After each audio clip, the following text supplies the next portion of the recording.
Memorial Day, everyone. We are back here today on this Memorial Holiday Monday with another episode of Marvel Monday. And we thank everyone for joining us because we know you probably have been hanging out, grilling out, drinking all day, remembering everything that was important and all the people who gave their lives for us to be able to be here to talk about today's Marvel Monday topics, which include a review of Captain America, the Winter Soldier. So, yes, this is a stream completely celebrating the Avengers veteran in America's ass, Captain America. And it's me, Keels, and Teetz is back. What you been doing, Teetz? Not a whole lot. Applying for jobs, roasting nuts. I mean, what else is there to do? Apparently you drank a lot of Tito's last night. Not last night, the night before. Ooh. Night before. So Saturday night. Yep. Okay. You went out and lived life like a normal person on Saturday. Is what That I did. Was basically what I'm hearing. Yep. So this is going to be kind of a weird one because we don't have a whole, like for the first time in all of these Marvel weeks, we don't have a whole lot of Marvel news to share with you guys because it's been a pretty quiet Marvel drop week. But I want to just come back and make sure Teetz doesn't have any thoughts on things that he missed out on last week, like upcoming Loki series, the Eternals trailer.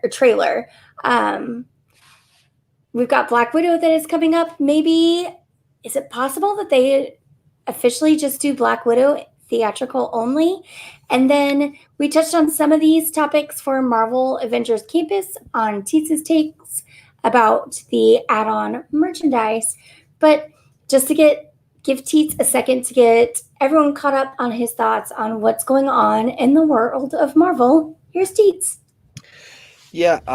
Well, later this week we do have Avengers Campus opening. June 4th is the official opening for the Disneyland is doing an opening ceremony that they will live stream the night of June 2nd, so on Wednesday, so we can all tune into that and see if they roll out any stars for that. Maybe we'll get some. I'm sure Kevin Feige will be a part. He was part of the announcement for the opening date, so I'm sure he'll be a part of it. What time is that at? I want to say 8 or 9 o'clock our time. Our time? Yeah. So maybe we do a special. Teetz joins us for Wind Down Wednesday, and we can all just watch the dedication ceremony of Star Wars Land, or not Star Wars Land, Marvel Avengers Campus. All I am is I'm focusing. Teetz finally listened to me and added his Star Wars crap into his streaming setup in the back. So that's all I can focus on is R5D8. All right, that's all I have to think about real quick. Because maybe we may have to pivot for our Wednesday plans. It is, no, that's 8:15 Pacific time, so that would be 10:15 for us.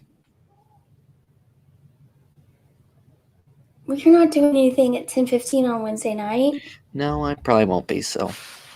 Okay, so we'll do traditional Wind Down Wednesday, take a break, and then Teetz and I will come back live at 10 o'clock to stream to you a special Marvel Wednesday.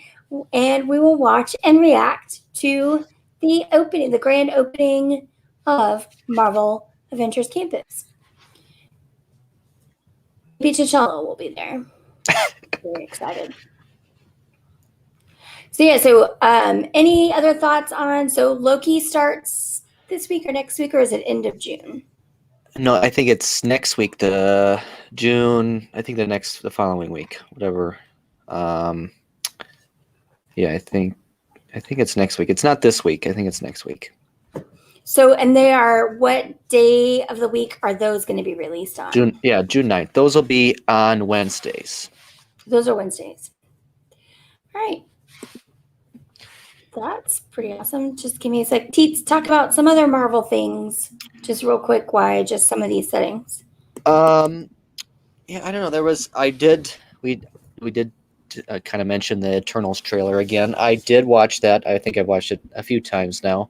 I'm very intrigued to see what that's all about. I don't know a whole lot about that whole thing. I kind of completely forgot that Angelina Jolie was in that movie, and so she was kind of a surprise in the trailer. Her character looks interesting.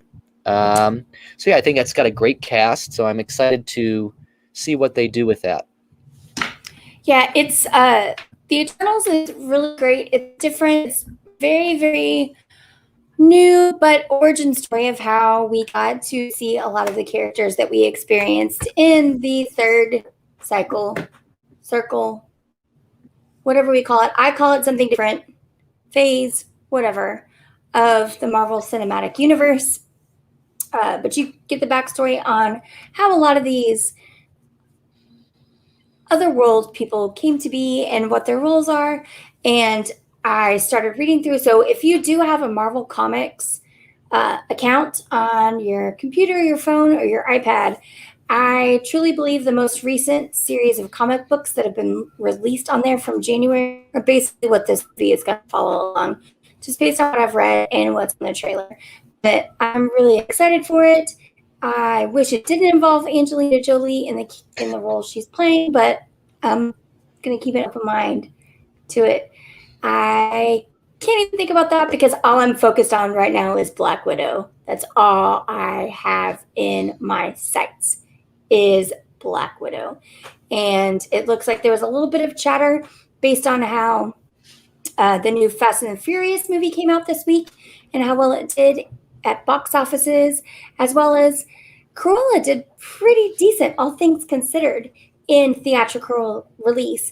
If they might pull the Prime or Premiere price access off of Disney Plus for Black Widow, they haven't said anything. And I think they're probably going to stick with it, just given that this movie has pivoted so much. What do you think? Yeah, I don't think they're going to pull it at this point. Or at least pull it from the Premier Access aspect. I think they're definitely within this month because we got just over a month to go before the movie, and I think they're definitely going to heavily promote going to see it in theaters because that's going to be right after the 4th of July. We're already we're hit the majority of the nation is vaccinated. Obviously, other countries not so much. Other countries have some work to do, but for us here in the U.S., vaccinations continue to keep doing well, and so I think they're definitely going to promote the theatrical release, but still keep the Premier Access.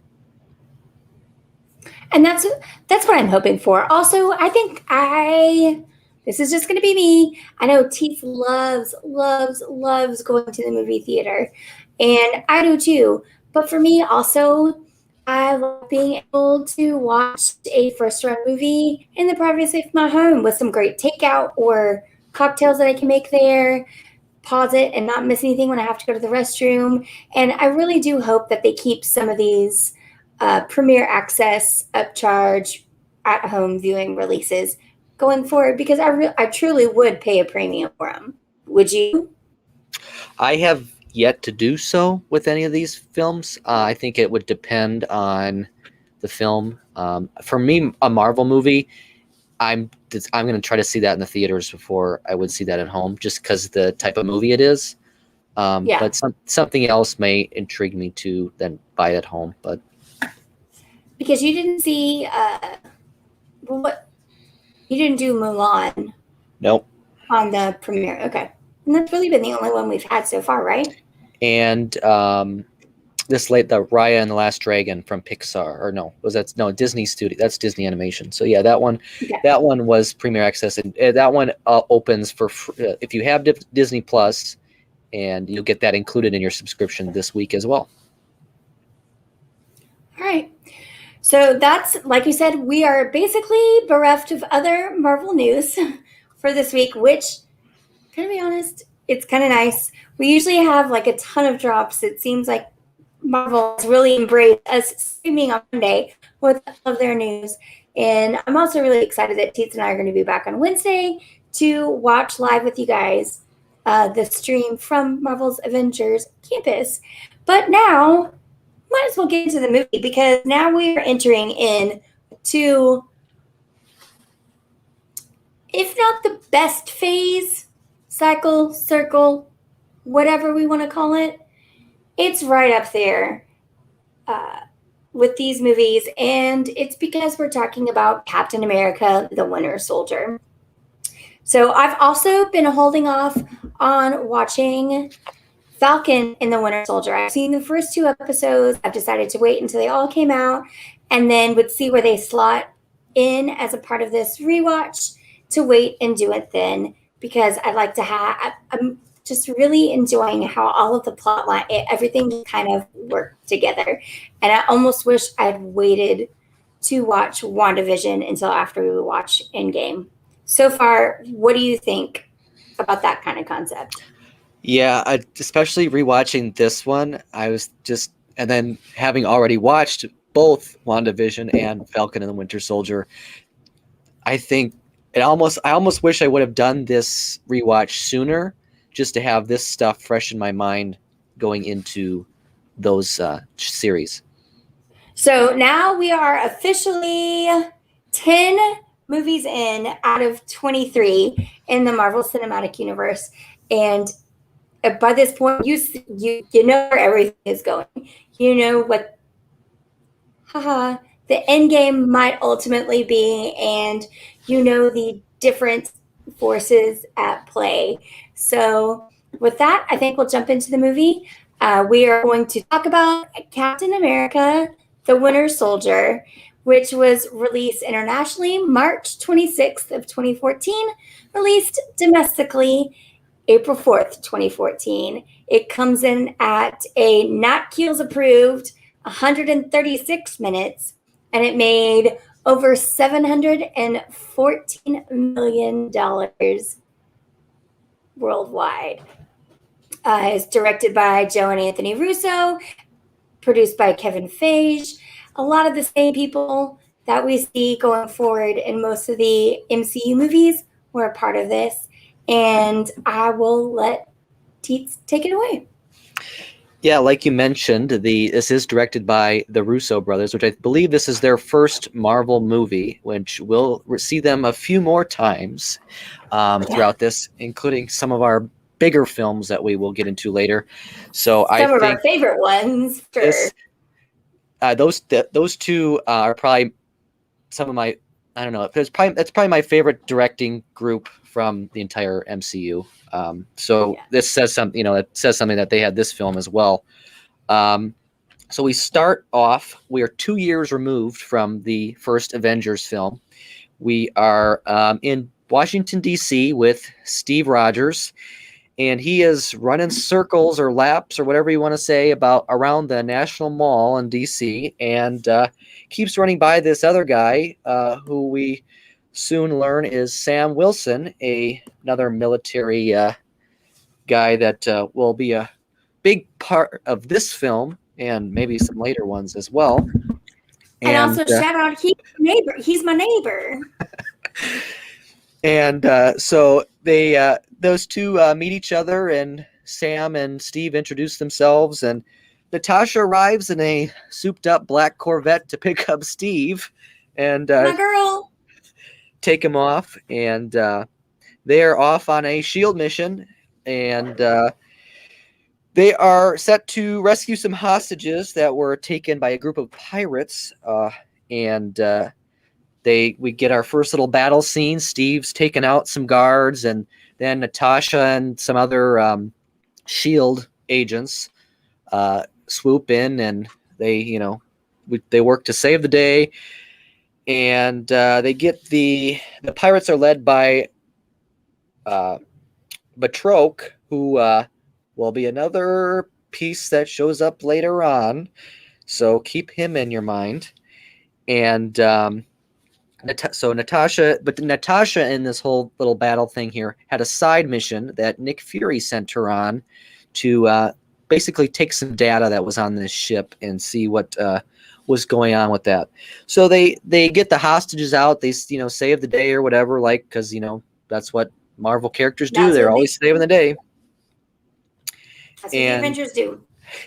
And we go back and Fury is talking to Steve, and they're um, in an elevator, and they're Fury's explaining that this side mission was important and Lee is gonna reveal some things, and Steve finds out about a big project that Shield is undertaking called Project Insight, and that's going to be a big piece of this entire film.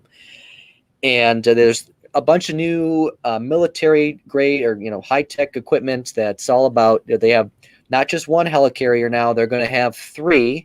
So they have a brand new three helicarriers with all these Quinjets and all this other machinery and weapons and stuff like that.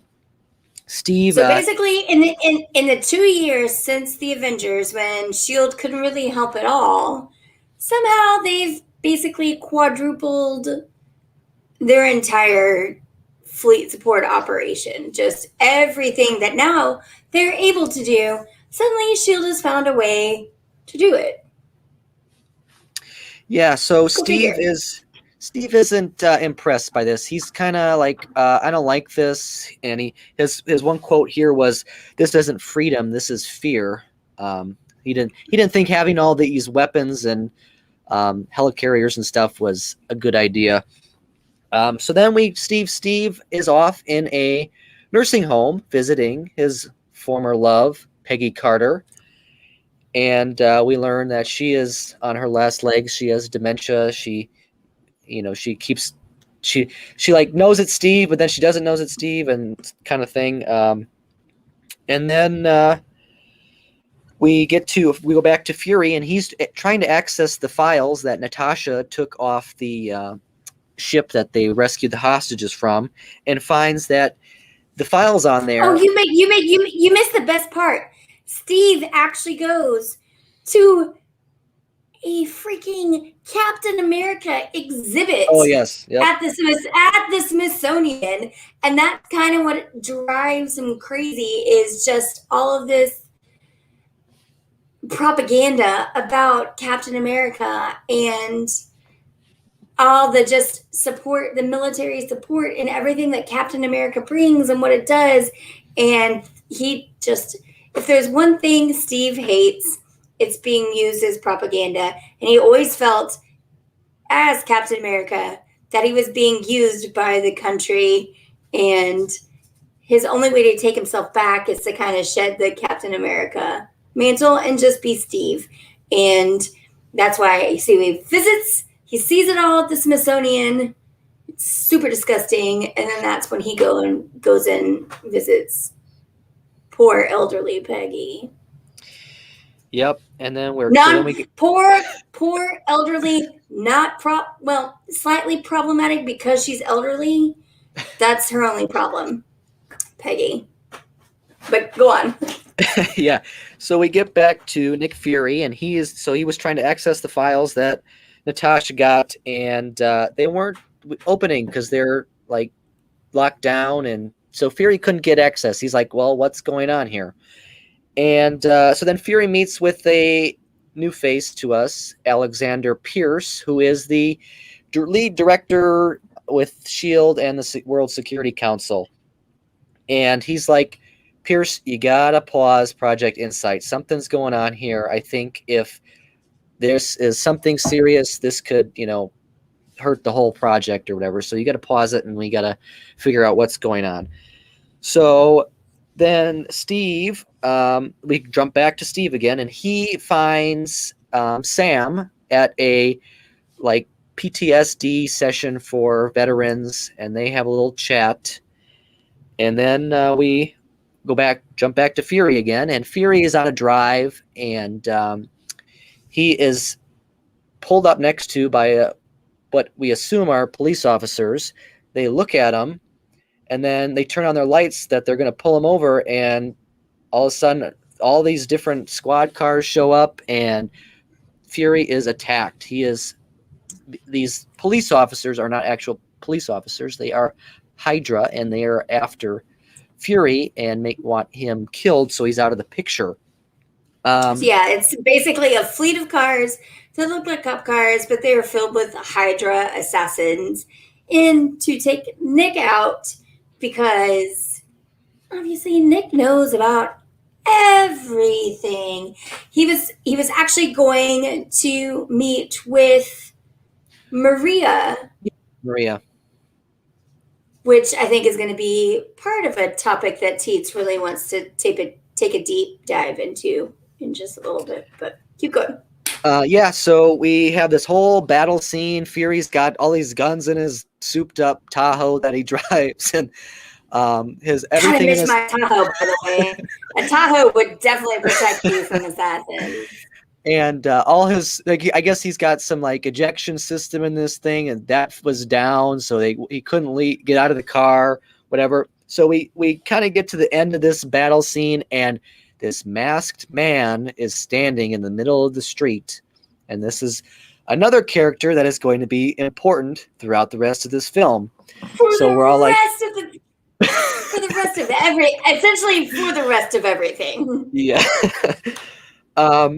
So Fury escapes through the underground sewer system. He basically cut a hole in the road and fell through.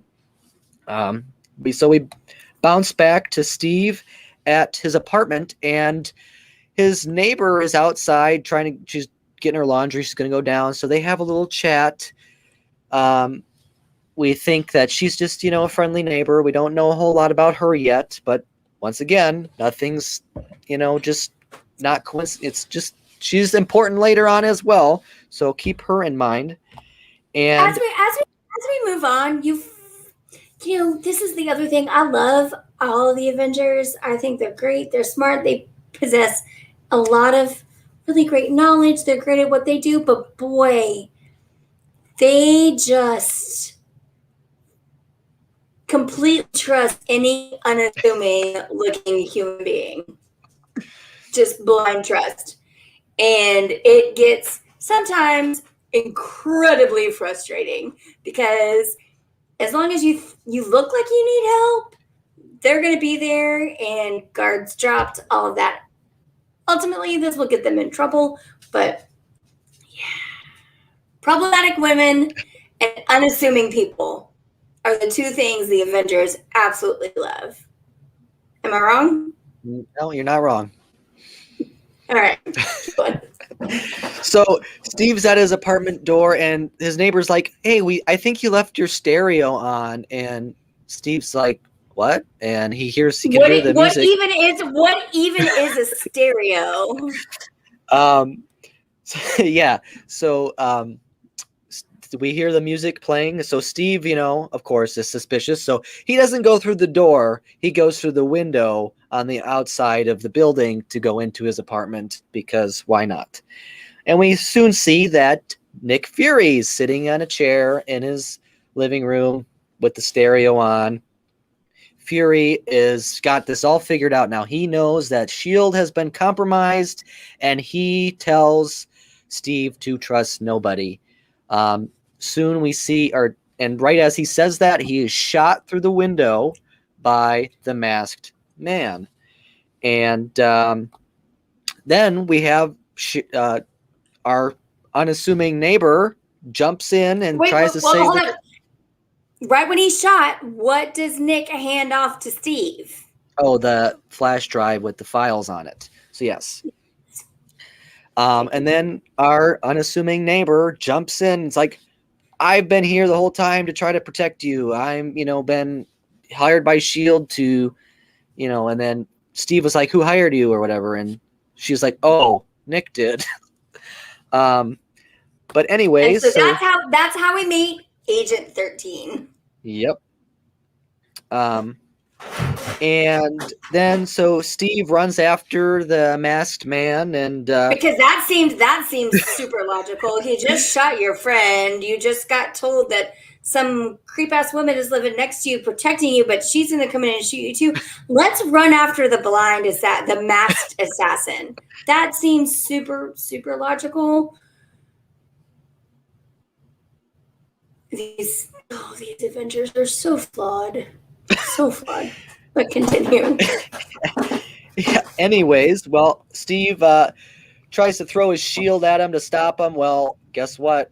The guy can throw his shield right back at him.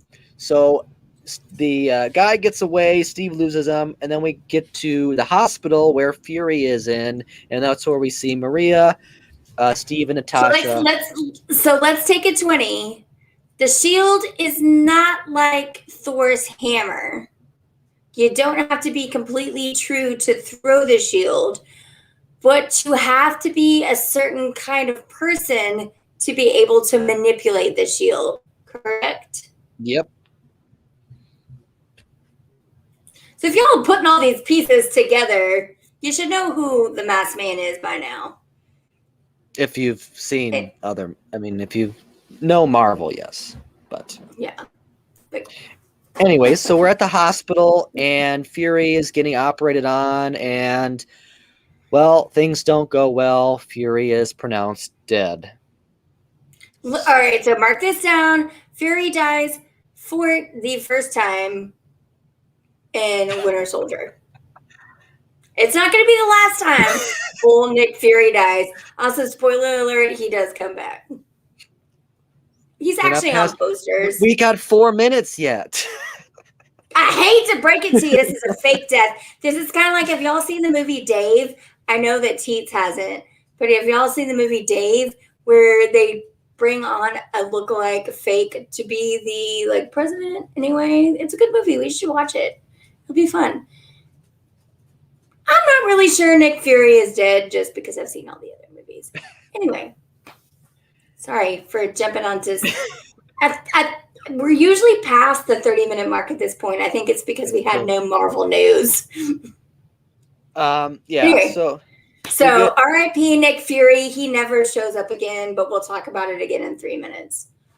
So then Steve is alerted that he has to go to a meeting at the S.H.I.E.L.D. headquarters with Alexander Pierce, and is questioned by Pierce, asking, well, what the heck happened? What did Fury... No, hold up. Again, go back to a 20. Who takes Fury's body? What? You cut out. Who takes Fury's body after he's declared dead? Oh, Maria Hill. Yes. Okay, continue. So Maria collects Nick Fury's dead body. So then Steve goes off to this meeting with Pierce, and Pierce is questioning Steve, like, well, what the heck happened? Why was he at your apartment? What did he tell you? All this stuff. And this is where we really start to figure out that Pierce isn't maybe who we think he is. There's something else going on there.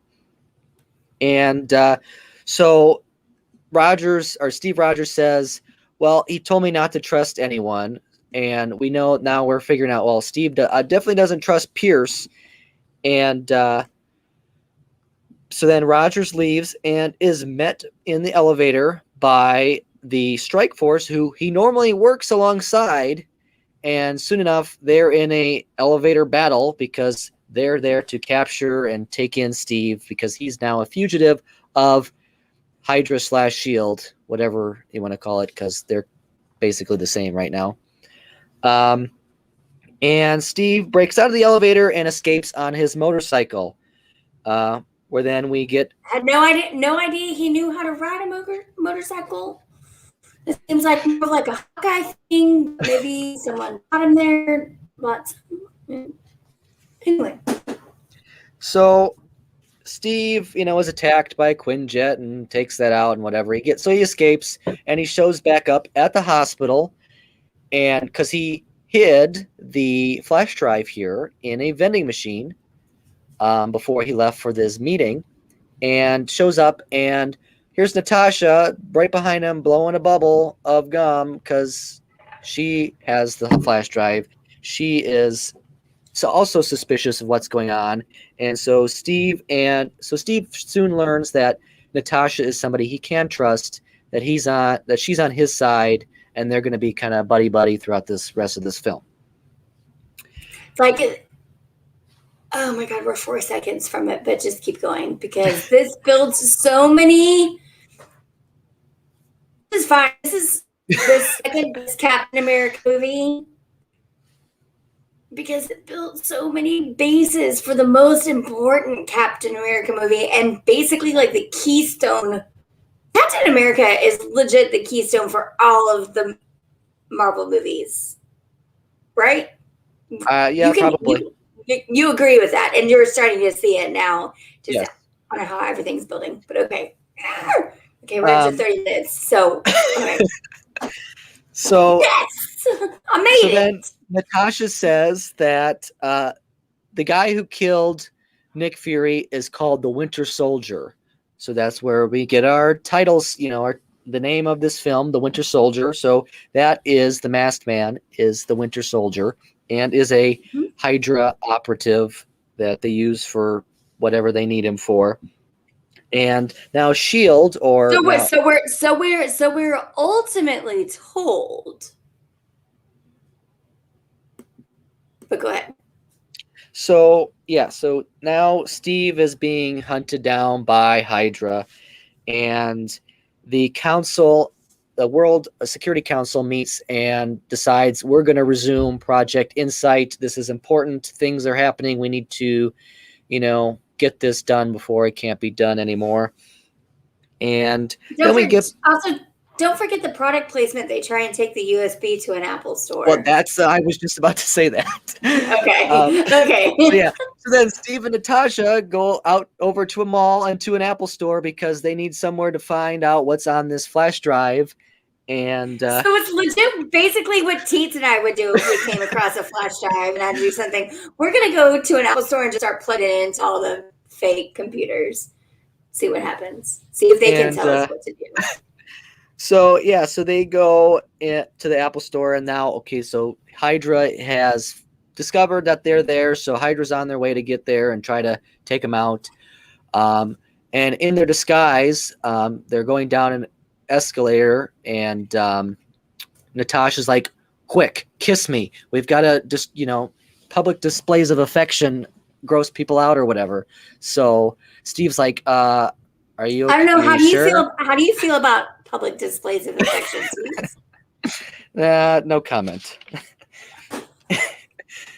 Anyways, they then they figure out that there's some place in New Jersey that is on this flash drive that's going to have some answers. So they steal a truck um, and head off to Camp Lehigh, where Steve was first trained when he entered the military. If we go back to the Captain America: The First Avenger, the very first film, The I first guess it was movie we second film. watched Yeah. So 10 weeks. It's more like 14 weeks ago. yeah. Oh my goodness. And so they discover an old shield room in a bunker, and they got all these ancient, ginormous computers in this room, and they're like, well, this ain't gonna work. Why would we, be brought here or whatever? Did you say ain't real loud, like in normal conversation? Maybe, I don't know. Okay.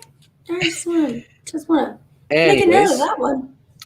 anyways they power up the computer, and we find some sort of artificial intelligence or whatever of Arnim Zola, back from the first film again, who helped in the whole start of Hydra with the Red Skull and all that stuff. And so they, when the Red Skull died, they kind of built in a Hydra plan within Shield. So that was all his doing, and now he's talking to them on this computer.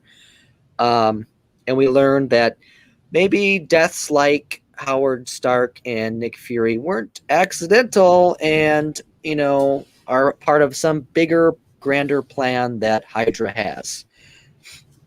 Um, and then the facility is struck by a missile, and of course, they have to try to escape that, and then we see the Winter Soldier shows up at Pierce's house. Take it. I'm going to take a 20 here just to cut in because actually, what they found out is that Project Insight was the deaths of the people that we knew they were behind, but they were also targeting people that we currently know and that we haven't truly met peripherally. So, like, they want to take out Tony Stark and they want Yep. to take out Bruce, but we haven't met Stephen Strange Yep. so much yet. So But also yeah, that would kill also millions of people. yeah. But So we see the Winter Soldier shows up at Pierce's house, and Pierce has his maid there or whatever, and she forgets her phone. She walks in and she's like, and Pierce is like, "Oh, I wish you would have knocked," and kills her because why not? And then Steve and Natasha show up at a person's house that we met earlier, Sam Wilson. So now Sam Wilson is really getting into this film, and we learn more about him through this. So he's going to kind of keep them undercover while they figure out their next plan. And we learn that Sam was part of a special military unit that basically developed jetpacks or flight backpacks, which will be the precursor to flight the packs. Falcon. Yeah. So he's that, and that's the precursor to him becoming Falcon. And then we jump off. Flight. They call them flight suits. Yeah.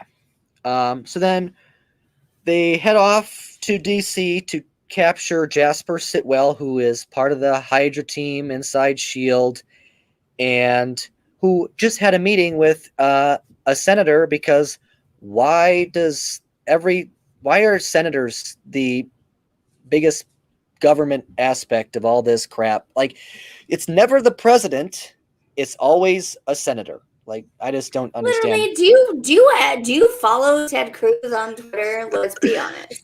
But this is actually how the senators, how they're portrayed in these movies, are actually real life. I don't know. I don't think Ted Cruz is capable of being part of a larger unit like Hydra. But I mean, Ted Cruz. Oh no, but he'll take lobbying money from them. Don't worry. Well, yeah.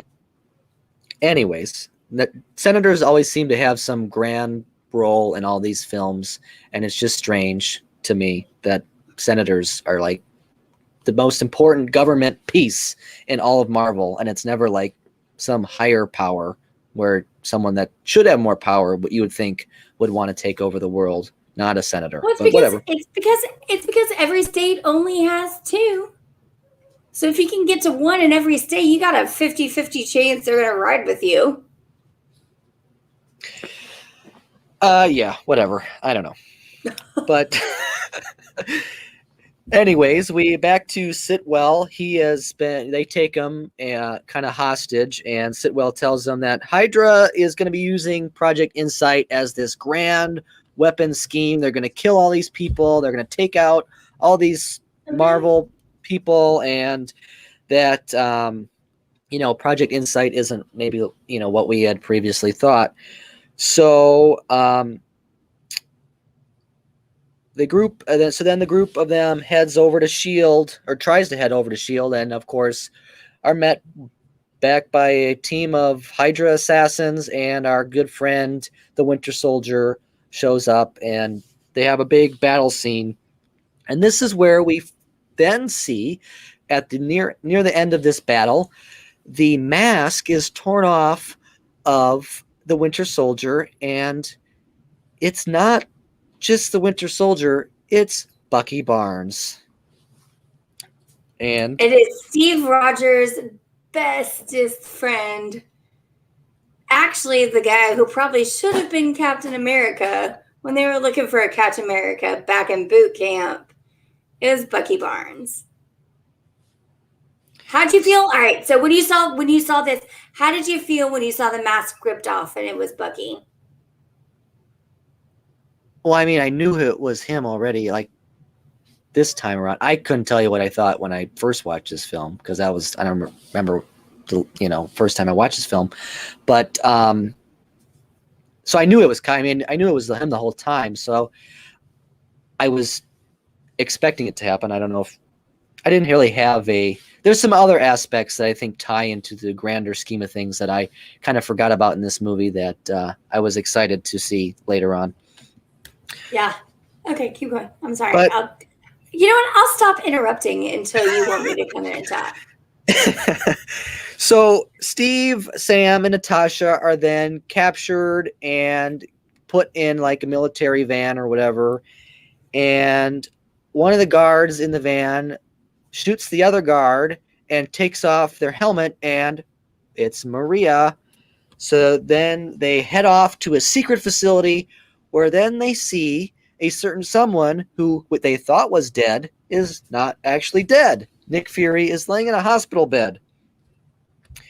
And so we learn that He's just resting. He's not dead. He's just taking a nap.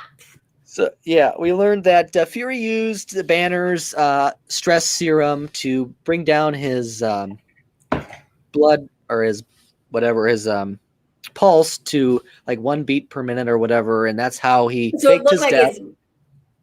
it looked like he was dead. Yeah, and so now they're all into developing a plan on how to stop Project Insight from launching, as they're only just a few hours away from that, and.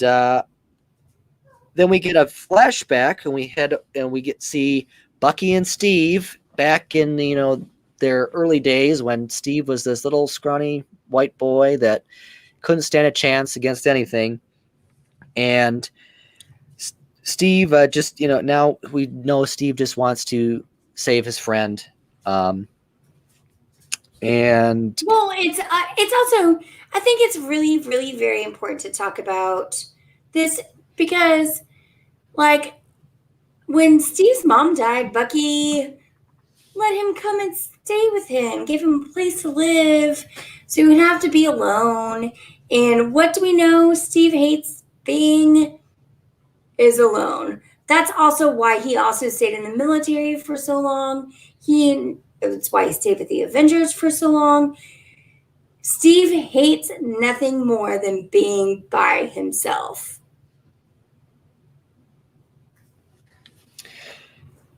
yeah, and Steve. Oh my gosh, that's a Teetz thing too. Gosh, you really are like Steve Rogers. If only I could look like him. Anyways, you look like a tiny one. Not so much like the real life one. Keep going. Well, so Steve then breaks into the Smithsonian and takes his suit back because Steve told Sam that he's got to be in uniform for this battle. And this is where we get our Stan Lee cameo because Stan Lee is the security guard within the Smithsonian, and Stan's like, "Oh man, I'm gonna lose my job." And then we bounce over, and Steve and the team have broken into the comm system within S.H.I.E.L.D. / Hydra, and reveals to everybody there that S.H.I.E.L.D. has been compromised. Hydra's taken over. Alexander Pierce isn't who he says he is, and all this stuff. And then chaos breaks out, and we have Agent 13 is in the command center, and one of the strike force leaders or whatever is there to try to force the command center to get Project Insight going, and some shooting breaks out. And at the same time, the World Security Council is all there to see Project Insight take off. They have all these bottles of champagne, and they're all excited. And this is where then we learn, or this is where they also learn that Pierce isn't a good guy, and they are all now being held hostage within this facility. But at the same time, we have Natasha is have we gone back to talk about like our Winter Soldier? Like he doesn't know what Bucky is, and he's starting to realize he may have been brainwashed. Because Bucky sounds familiar, but he's not really sure why. And yeah, so just before that, they were, because the Bucky or the Winter Soldier had kind of failed the mission to take out the group that was then saved and by Maria.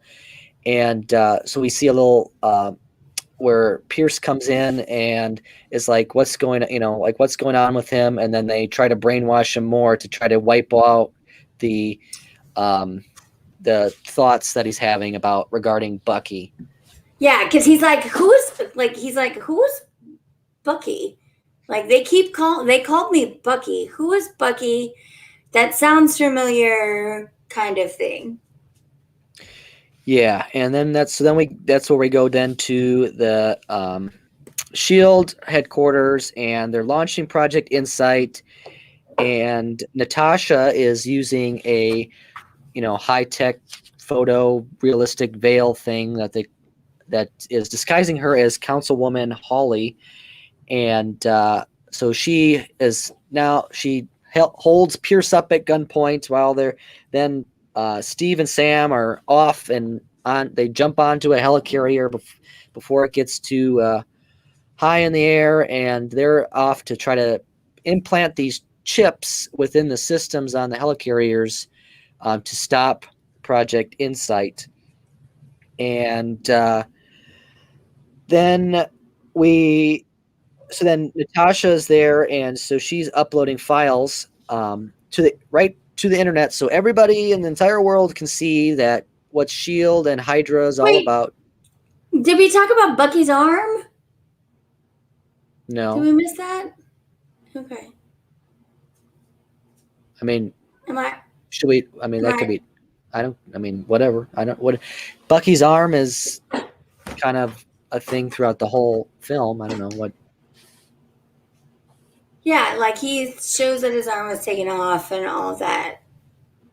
Okay. All right. I thought. Keep I going. don't know. My bad. So yeah. Natasha uploads the files to the internet, and Bucky then shows up on the helicarrier and steals a Quinjet, and we don't see him for a little bit.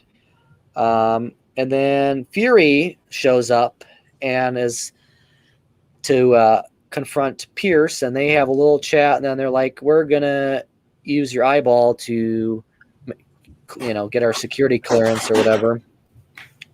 Then somehow I didn't really understand why Bucky then took took a Quinjet, because then 5 seconds later he just was on foot on the helicarrier again. So that was kind of strange to me. But anyways, Timing is a bitch. Timing's a bitch. So then they battle a bit, and Sam's wings are damaged, so he can't fly anymore. And then Bucky and Steve battle. And we see, when the Security Council entered the Shield headquarters, they were given security badges. Well, these security badges were also weapons that then Pierce initiated and took out the Security Council. So they're all dead now.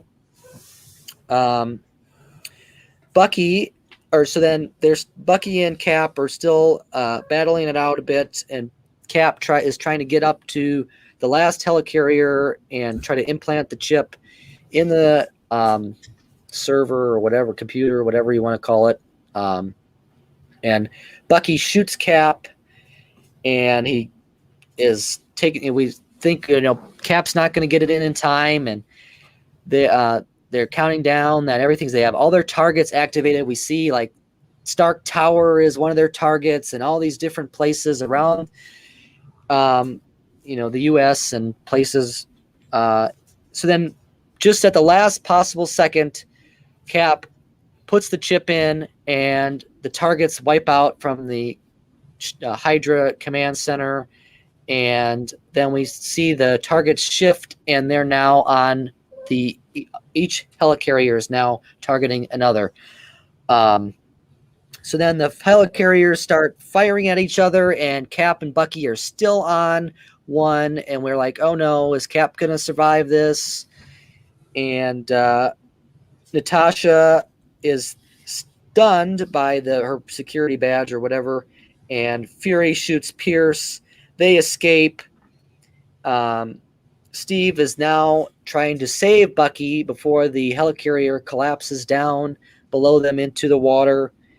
And as the helicarrier falls to the ground, the Steve falls off and falls into the water, and then we see an arm come in and grab Steve, and as he's pulled out, we see that it was Bucky who saved him, and that's the last we see of Bucky.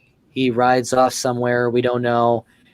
Cap. So then they all show up in they all show up at a grave site, and this is where we see that Nick Fury wants to stay hidden, so he's completely faking his death again, because why not? We got to have fake deaths. So he's got a gravestone made up, and has a whole plan to stay hidden, because there's bigger things going on here. And I forgot to mention, we did, right before that, we did see Steve was in the hospital and Sam was at his side when he woke up. Then we get Senator Stern, because our senators are a big role, was arrested at this point.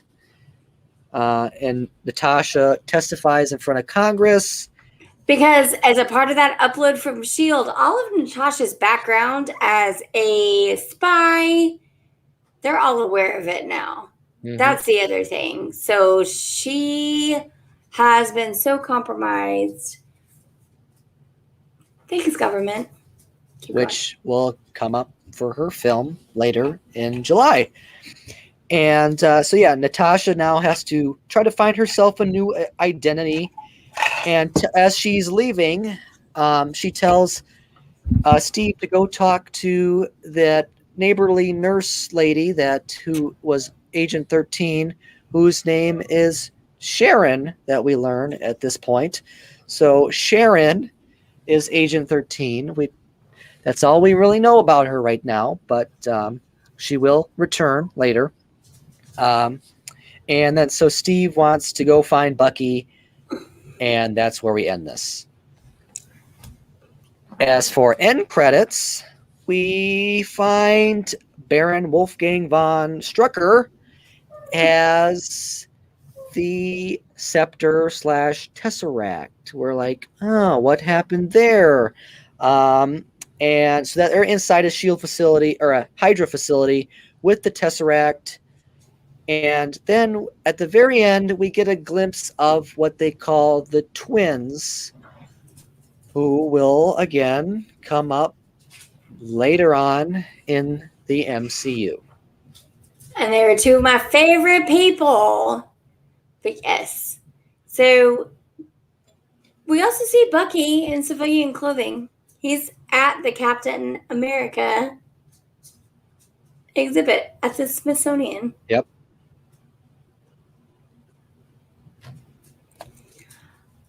I love this movie.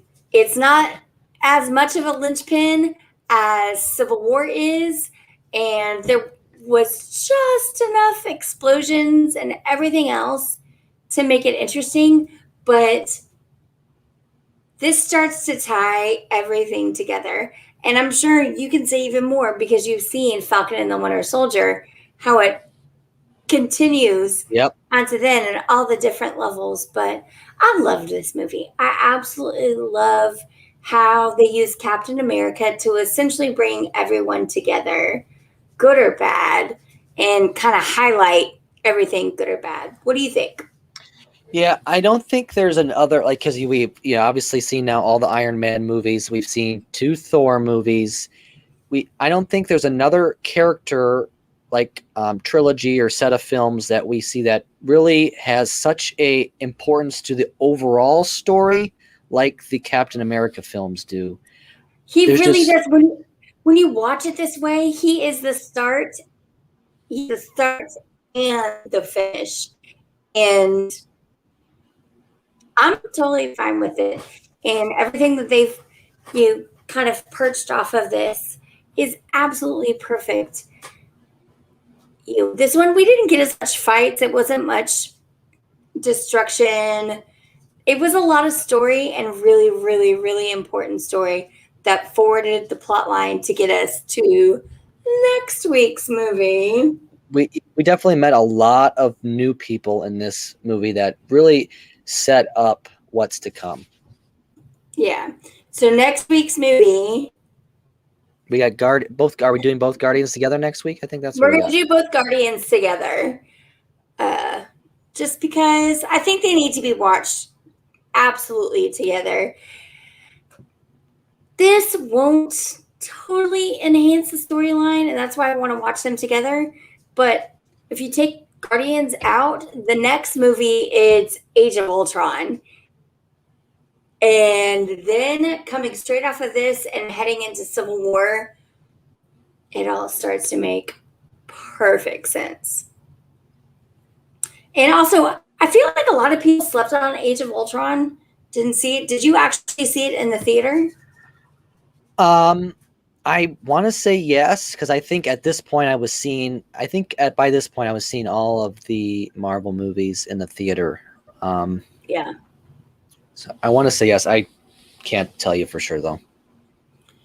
Yeah, so I want to do Guardians as just back to back, and we're going to knock them both out because they're actually better that way. It's a continuation. They are spaces fuck ups.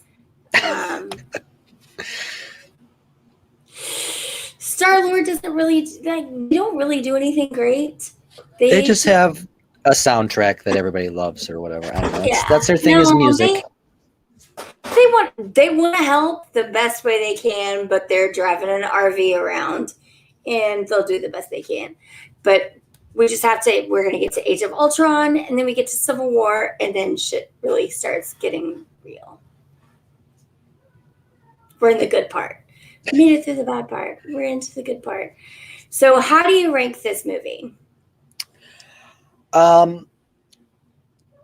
Probably just based on how things are shaping up, I'd say out of the 10 that we have, I'm just going to go based on the 10 we've seen. We've made it to 10. It's 10. It's 10. We've made it to 10 movies, y'all. Out of the 10, this is probably my favorite.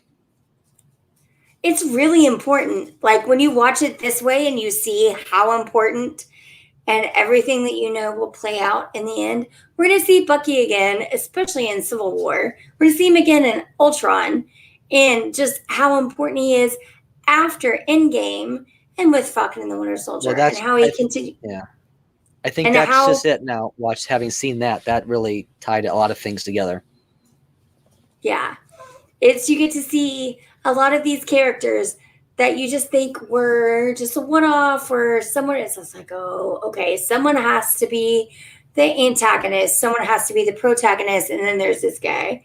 And you always thought he was this guy, but he's actually so important in the entire universe going forward, not just in this storyline, but for everything. Especially, like I said, especially when we get to Ultron and Civil War, he becomes basically the most important character in those two movies. Went to spoiler time, so it's fun. So I loved no problematic female. She's only problematic because she was elderly. You have an issue like with senators, and it's always going to be, you know what? Here's the thing. The thing is, you don't read enough comic books because legislation always going to let you down in comic books. I just find it interesting that it's always a senator, not, like I said, like the president or, someone that you think would have more power that would want to be greedy and have control. The senator, other than the governor, is the most powerful person in that state.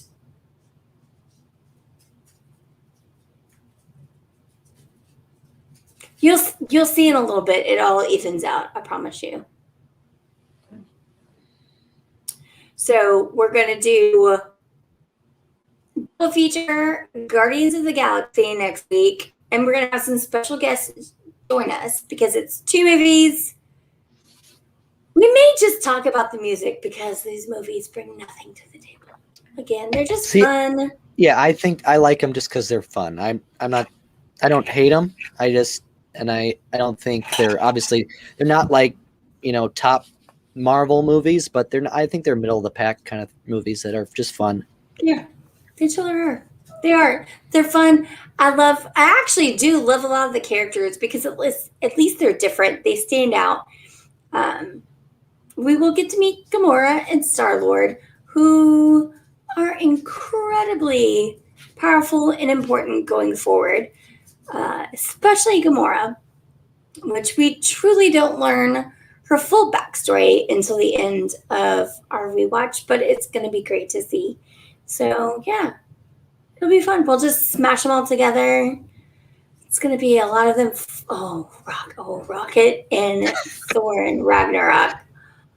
Give me I'll just watch every. I don't need, why is it another Thor and Jane movie? Give me another Thor and Rocket movie.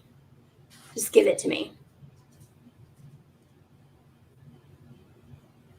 Don't you want that? I mean, I I don't wouldn't need. mind it. I definitely don't need more Jane. Don't need more Jane. Don't need more Jane. So, any other hot takes you want to take up? Because now we're over an hour. I don't think so. I don't think I've got anything else on the brain today. Okay. So, thank you guys for joining us for Marvel Monday. Courtney and I will be back for Wind Down Wednesday at 8 o'clock. But we're going to have a special edition of Marvel Time. Teetz and I will be joining you to rebroadcast live the opening of Marvel's Avenger Campus at the Disneyland Resort. And that is going to be at 10:15 Central Time. We'll go live around 10 Central Time, 8 Pacific. It should be fun. We'll have some bits. Maybe I'll wear a costume. Maybe I'll do my Captain Marvel outfit again. Who knows? It'll be fun.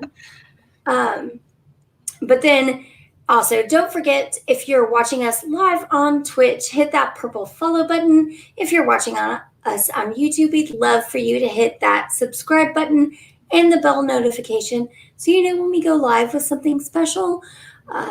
We're going to have some really great content coming up for you guys. And we thank everyone that joins us every week. I'll be back on Wednesday with Courtney for Wind Down Wednesday, and then Happiest Hour with Teetz for the opening of Marvel's Adventure Campus. So thanks, you guys, and we'll see you real soon.